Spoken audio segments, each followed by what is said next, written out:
3.1절 관련 영상을 보던 중 댓글 하나를 발견했습니다.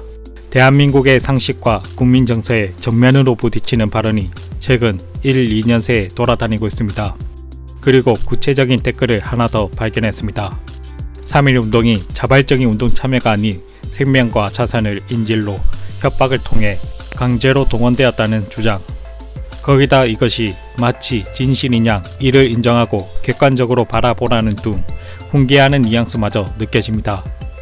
그리고 사람들은 이에 반박하기 위해 대댓글로 주장에 달려들지만 정작 제대로 된 반박은커녕 일본 사람이냐 친일파냐 같은 비난만 하고 있습니다.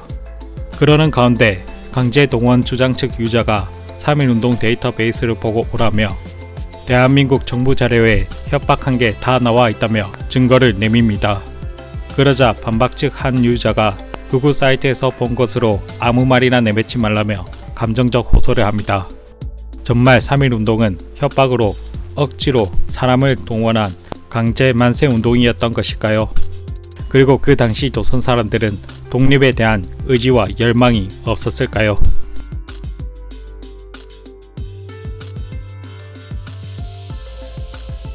물론 이것은 사실을 교묘히 비틀어 놓은 가짜뉴스입니다. 강제동원 측 주장대로 3.1절 데이터베이스를 통해 협박을 했다는 경문을 검색해보면 1919년 3월 22일 고양군 송포 면쟁에게 송달된 경통에 만만세를 부르지 아니하면 크나큰 변을 당할 터이니 불을 조심하시오 라는 협박성 경문이 나옵니다. 기술된 내용만 놓고 본다면 강제동원 측 주장이 사실이 됩니다. 하지만 고양군에서는 독립유공자 김종환의 주도로 35명의 주민이 만세 제창을 했고 1919년 4월 29일 경성지방법원 판결문에는 김종환이 다른 만세 제창자들과 호응하여 조선 독립만세를 외쳤다고 기술하고 있습니다. 만약 강제였다면 판결문에서 과연 부름이나 호소 따위에 대답하거나 응함이라는 뜻을 가진 호응이라는 단어로 판결을 내렸을까요? 그들 주장처럼 협박에 의해 강제로 했었다면 호응이 아니라 협박에 어쩔 수 없이 강제로 참여했다고 했겠죠. 또한 고양군에서는 3.1운동 이후 주최 측에 의한 그 어떤 방화도 일어나지 않았으며 오히려 3.1운동에 참여했다고 일제에 의해 고양군에서 방화와 건이 발생했습니다.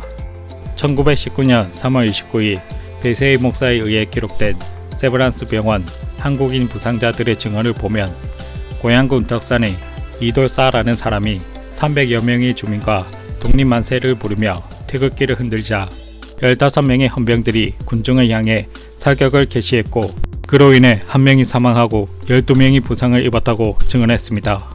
그런데 당시 조선총독부의 기관지였던 매일신보에서는 1919년 3월 29일자 신문에서 이 사건을 단순히 군중이 면 사무소를 습격했다는 말과 약 30명의 군중이 모여 시위운동을 시작했다 라고만 전할 뿐 총기 발포를 이용한 시위 진압 사실을 언급하지 않았을 뿐만 아니라 이 신문에서조차 3.1운동 주동자들이 민중을 협박했다는 내용조차 실지 않았습니다. 왜냐하면 협박이 실질적인 위협보다는 상투적인 표현일 뿐 그 당시 벌어진 상황은 일제가 불리한 사실이 더 컸기 때문이죠. 그리고 강제동원 측 주장대로 3.1운동에 참여한 106만 명의 사람들이 협박 경문을 통해 동원되었다는 것인데 국사편찬위원회 3.1운동 데이터베이스에서 총 221건의 경문 중 협박성 내용이 담겼던 경문은 10건에 불과했습니다. 1919년 그 당시의 통신 인프라가 지금처럼 전국에 전화선이 깔려 언제든 통화가 가능하고 길거리에서 와이파이를 사용하여 인터넷 접속이 가능해서 먼 지역과 광범위한 사람들에게 소식을 빠르게 전파할 수 있던 시대였습니까?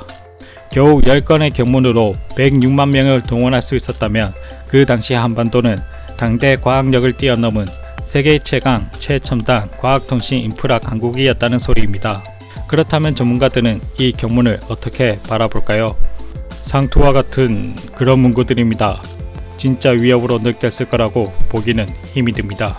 과격한 표현으로 만세운동 참여를 독려하기 위해 협박한 사례가 일부 발견되긴 하지만 이걸 가지고 3.1운동 전체의 모습처럼 주장하거나 자발성을 폄하할 근거가 되기 어렵다 말합니다.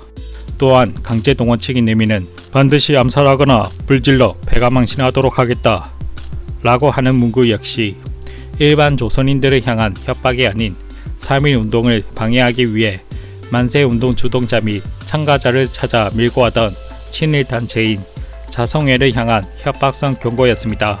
친일단체인 자성회를 돕지 말라는 경고를 만세운동을 강요하는 것처럼 왜곡해서는 안되겠죠.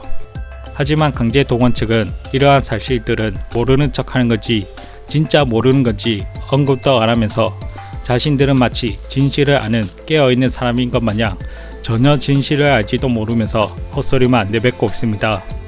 그런데 심각한 문제는 현재를 살아가는 우리들이 이런 상황에 대해서 무방비하거나 무대책이라는 게 심각한 문제라는 점입니다. 자신은 마치 제3자인 양 강제건 자해건 무슨 상관이냐는 듯 말하며 마치 한국이 불리한 진실을 감추는 듯한 뉘앙스로 넘어간다던가 독립운동이 뭐 대단한 일인 양 치부하며 유럽 백인만이 최고인 양 우러러보면서 정작 자국의 독립을 위해 활동한 사람들이 독립운동을 별 볼 리 없는 것으로 치부한다거나 왜곡된 주장에 뭔가를 깨닫는 듯 충격을 받아 일본을 찬양하면서 한국을 깎아내리는 사람들이 나타나고 있습니다. 이에 반박하고 싶어도 사람들은 제대로 반박을 하기는커녕 감정적으로 친일파니 구근이 하면서 비난만 앞서거나 화만 내고 있어서 저들의 주장에 오히려 힘을 실어주고 있습니다. 어이가 없는 건 일본 극우 논리를 그대로 떠벌리는 자들의 논리인데요. 역사를 감정이 아닌 객관적 팩트로 분석해서 배울 건 배워야 한다. 그들의 말 맞다나 한국에서도 왜곡되고 과장되고 가짜뉴스로 판별난 일제 만행들이 있습니다. 그런 일제 가짜 만행들은 한국에서도 시간이 흐르면서 바로 잡혀가고 있습니다. 하지만 바로 잡혀야 하는 건 한국에서 잘못 퍼진 가짜 만행들이어야 하지, 일본이 실제로 일으킨 만행을 두고서 사실은 일본의 죄가 아니라 한국이 죄를 지은 것이다 라고 왜곡해서는 안되겠죠. 저들은 말합니다. 이게 다 한국을 위해서 그런 거라고. 하지만 우리는 알아야 합니다. 저들의 논리 끝에는 일본의 죄를 덮어버리고 한국의 못난 점을 강조해 한국 사람으로서 가질 수 있는 자부심을 무너뜨리고 또다시 한국이 일본 간행이 밑으로 무릎 꿇고 기어야 한다는 일본 극우의 논리가 있다는 것을 말이죠.